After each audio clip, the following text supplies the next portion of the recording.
Thank you so much for helping in my project. Could you say a little bit about yourself? So I'm a master's student of urban design, doing some urban like planning and stuff. With that, I have some background in space, in the field of space architecture, been involved in some space projects earlier with University of Stuttgart. We built some conceptual lunar habitats with lunar moon village kind of stuff, and did some basic research on like had undergraduate thesis on like deployable space habitats. And now I am looking forward to have a career in space architecture. So that's all about me. How do you think cities in space will be different than cities here on Earth? That's a very challenging question, but the like I feel that there are certain parameters which are different from like earthly situation, because on Earth we already have all the livable things, like the basic things are already there, like the oxygen to breathe, the air to live in, and the atmosphere is still there. But in space it's totally different, it's not there.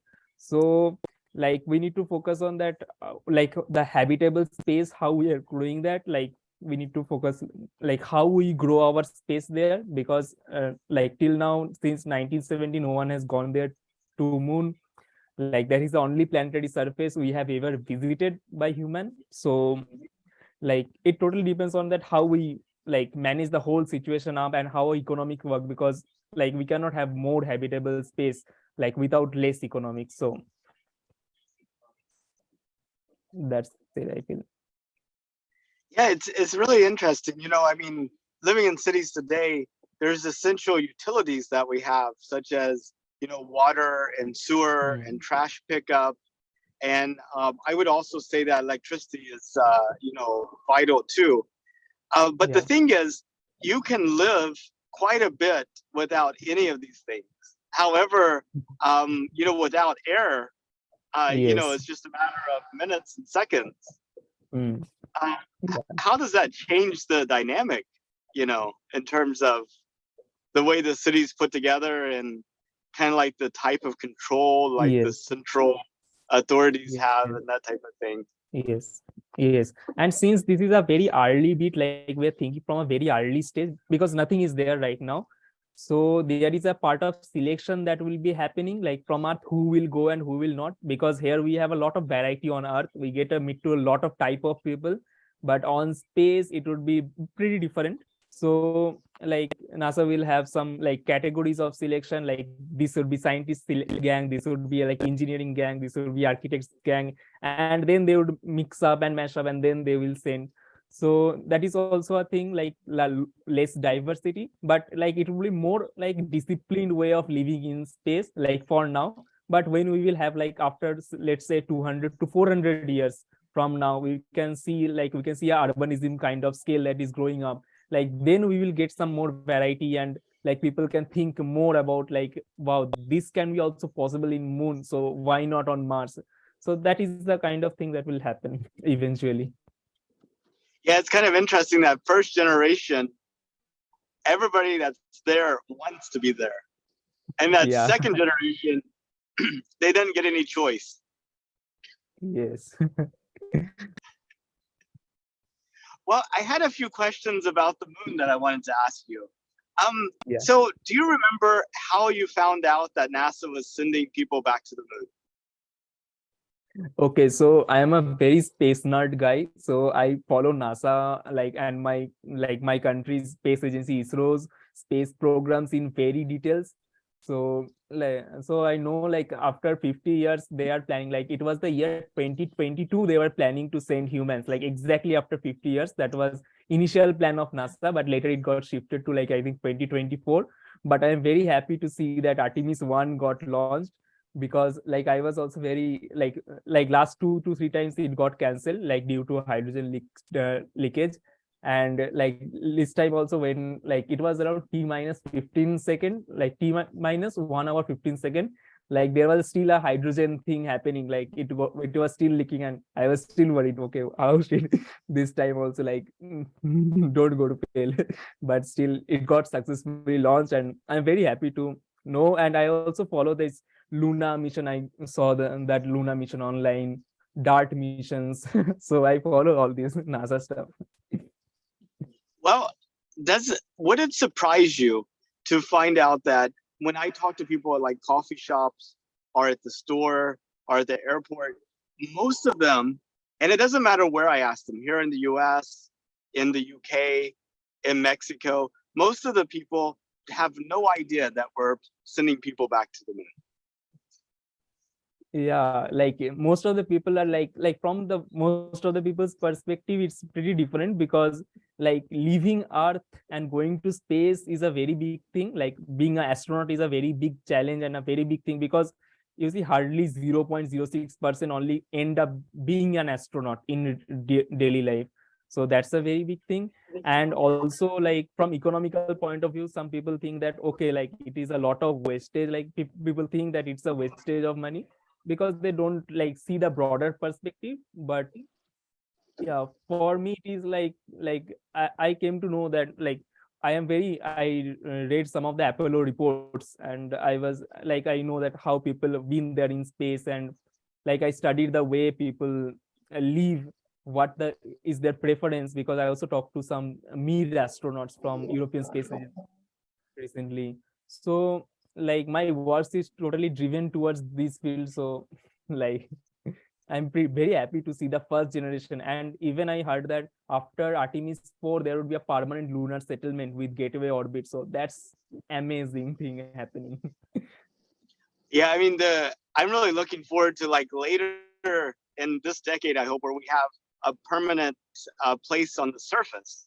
Yes, You know, yes. because that's where all the fun and exciting stuff is. Yeah, exactly. And maybe within after 10 years you will see a lot of growth, because lunar economics is a very big thing that will like blow the world. Like space economics will blow after we see that how we can extract materials, because you know, like right now on Earth there is a lack of silicon, and there is a lot of like what is it, the supply chain is cracking due to several reasons, like let's say due to war, due to pandemics, due to other all the other economical hurdles that we are going through. So it will be also a part of like daily life, that there will be a rebuilding of supply chain that will happening from the in space manufacturing, like to get some minerals from moon. That's Yeah, it'd be amazing if we find some type of material on the moon that's quite common and useful that would yeah, justify, yeah, you know, kind of more private investment. yeah. Especially silicons are already there. Like we know there is abundant amount of silicons for microconductor industry or microchips industry. It will be a like finding a gold mine. So when you talk to people about us going to space, they must have questions about why are we doing it? Why are we going to the moon? You know, shouldn't we like be doing this on Earth or this, or haven't we gone before? How do you talk to them about it? See, like it depends totally about that, like to which person I am talking to.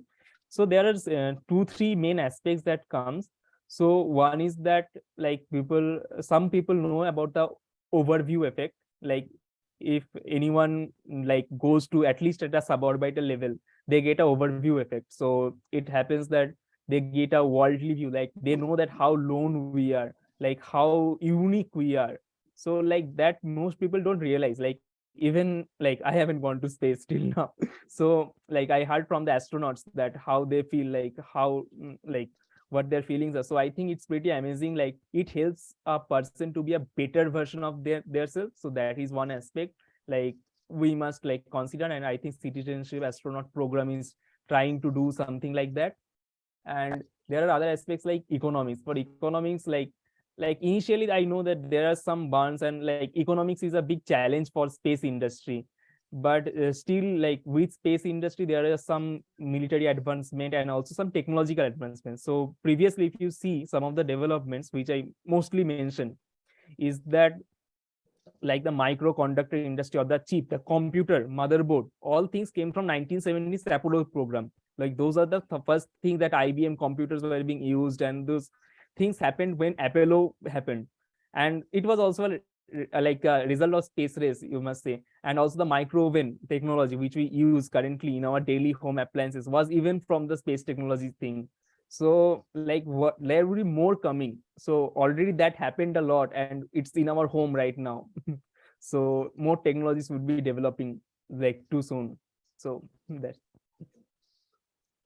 So basically, you take the approach about the spin-offs that by going to space, we have to push technology, and in pushing technology, we create value for everybody here on Earth. Yeah, exactly.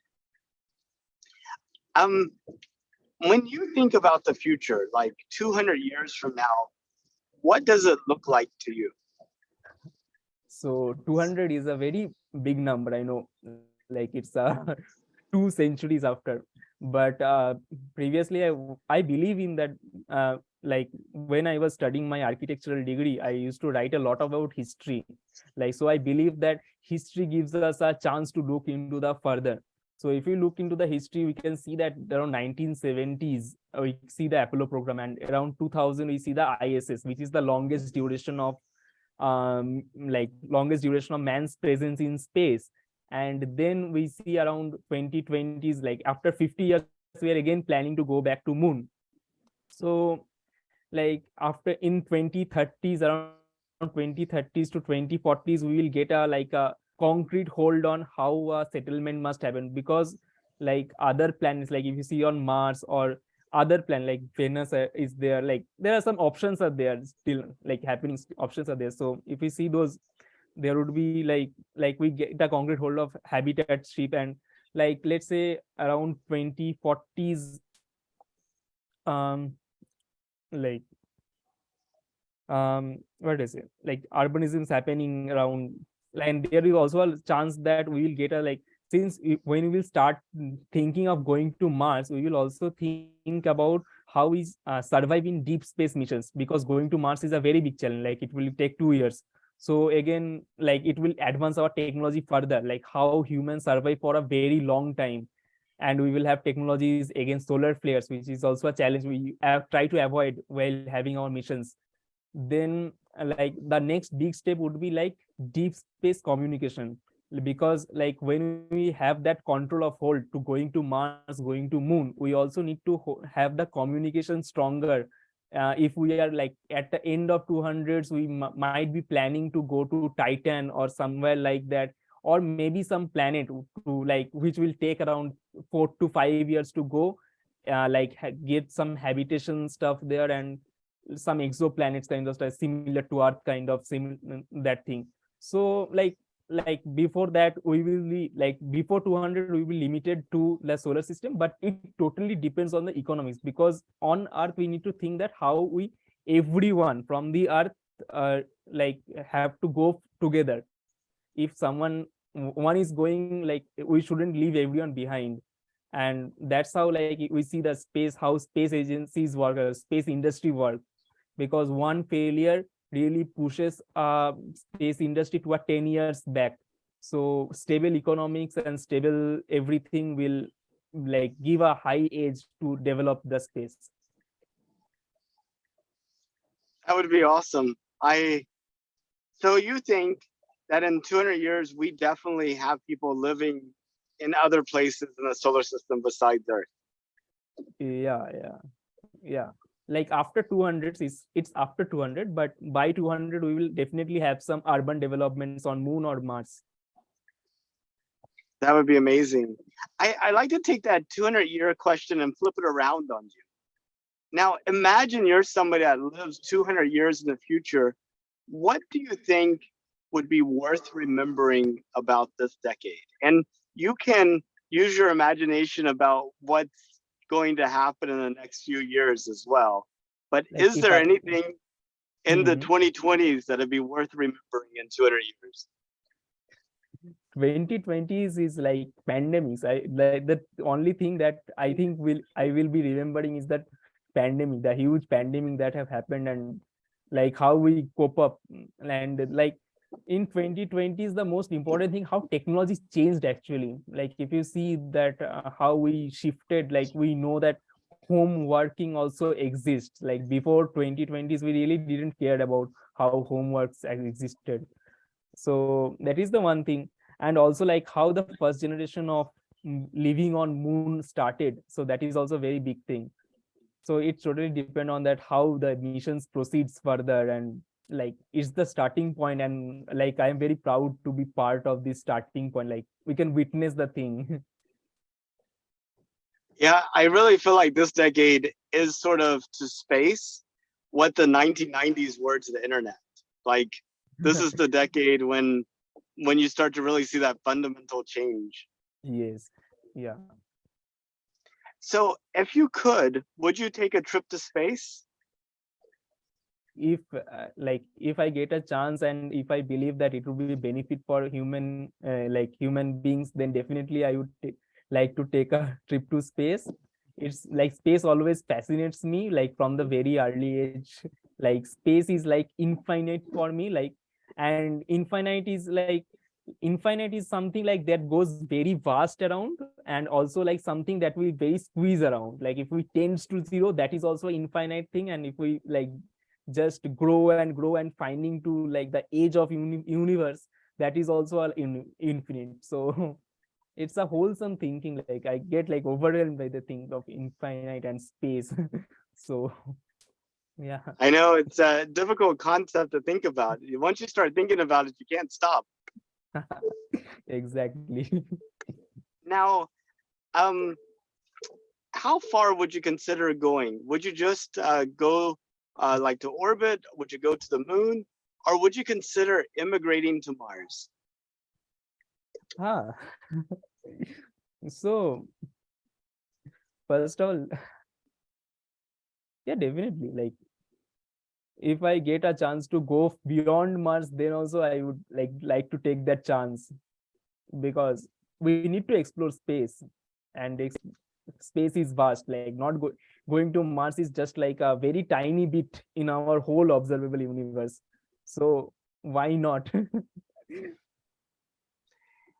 Now, those were pretty much the questions I had. But um, is there anything that you want to talk about that we didn't get to? No, like not really. Like I talked about all the like things that really like gives me a chance, but I would like to know about you more, like your what gives you the motivation to be in space. And Yeah, I mean, it's just amazing how vast the solar system is, how vast the galaxy is, how vast the observable universe is. And yet, we don't see any signs of intelligent life anyplace. Maybe it's there, and it's just too far away, or we don't know how to listen for it. But we know there's intelligent life here on Earth. I mean, I yeah. call it intelligent life. There's some debate about that. Yeah. Um, and so I feel like it's our duty to go and spread this to the rest of the solar system. Like a dead universe doesn't make sense to me. A universe teeming with life makes sense to me. Yeah, definitely. Like seems like we are blessed, somehow blessed by some supernatural being. So let's spread this energy further. Yeah, definitely. I would agree to you. So And like all we have yeah. to do is make it to the next planet. And after we make it to the next planet, we can make it to the next star. And once we make it to the next star, we got the entire galaxy. And once we've done that, we can make it to the next galaxy. And once we've done that, we can do the entire universe. Yeah, definitely. That sounds like a plan. Yeah. So like there are very unique things. Like I was like looking into some of the astronomy and astrophysics stuffs. So there are some very unique numbers that are very unique to our universe. So I really think that there are some like we must look into that how our universe started, because like for me, Big Bang theory have some drawbacks. And I feel that everything in this world has a pattern, like there is an embedded pattern in everything. But if you see the concept of Big Bang, there is no pattern. So like our life and death, you see, and even us human beings, the like, let's say we know the most intelligent form of like living beings are made up of stardust. Like at the end of the day, we are being broken into like small stardust. So definitely we are part of this cosmos, and it's our responsibility to like spread this thing. And so You know, like I feel, yeah, yeah. oh, I was just gonna say it's interesting to say about how there's some specific kind of like values and numbers and patterns about our universe.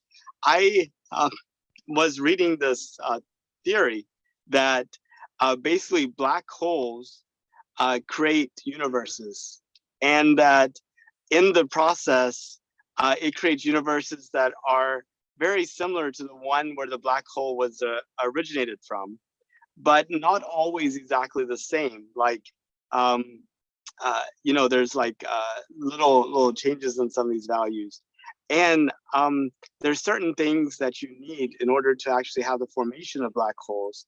So those things are more common across all the different universes, because that's how the other baby universes get created, which I thought was kind of a interesting theory. Yeah, like exactly, that was like that what I was also thinking about. Like if you see that two particles like very atomic scale, like let's say on the neuron scales, if you see two particles, they have a force of attraction, and that force of attraction has a constant value, that and the value number is same for all the things we perceive. So there are many things we cannot perceive, and that is where our challenge lies, that how we know the things that we can't perceive. So that is also a very unique thing too. And even I heard that NASA is also sending that number as a signal to the other places around the earth, like around the universe, to know that if any other beings which we can perceive can take those things and read it, or maybe they can, like we cannot perceive but they can perceive, and we get to that thing, like that's a whole lot thing. But I believe that number is like variable. Like we know that observable space have that number, but there are many spaces beyond observable space which don't have that number, which we cannot perceive because of that. So that's Well, I mean, yes. just think about electromagnetic waves. You Mhm. go and talk to somebody like 200 years ago that, hey, I can send a signal through the air. There's no way you can see it. And then suddenly I can pick it up over here. I mean, that's Exactly. like magic. Exactly. Like I heard an interview about that micro oven thing from a NASA scientist. Like it's a very old NASA scientist giving lecture, and he told that I came from my office and told my wife that I got to work on technology where you can give a food inside a chamber and that food get cooked out of that chamber. And his wife was like gone crazy and was like, this isn't even possible. So it's in 1950s that thing was happening. So it's I pretty know. amazing to think about.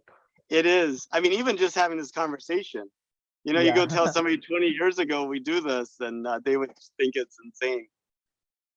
Well, exactly. I really, I really appreciate your time, and I really appreciate the fact that we got to talk, and your flexibility, and kind of your insights. Thank you so much for being part of my project. Thank you. Thank you for having me. Well, I hope you have a good rest of your day, and I hope we stay in touch. Yeah, sure. Thank you. Okay, bye bye. Bye.